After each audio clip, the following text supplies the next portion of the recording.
take it away because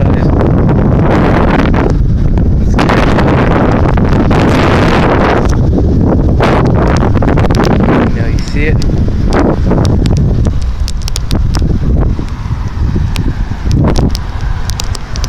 But technically I'm worried because there's a transformer right there and a transformer over there. Well, technically I'll be fine. It's just thunder and lightning, which technically I almost got struck by lightning, but I don't fucking care. I'm still scared of thunderstorms. Well, we'll be fine. And there's another transformer over there, and there's a transformer over there. Over there, there.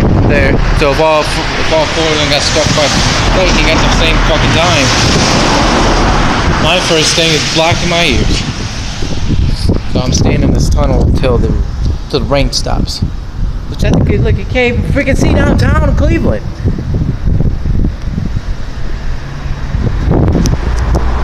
If you guys been wondering, if you guys watch NBA, or the Cleveland Cavaliers broke the curse.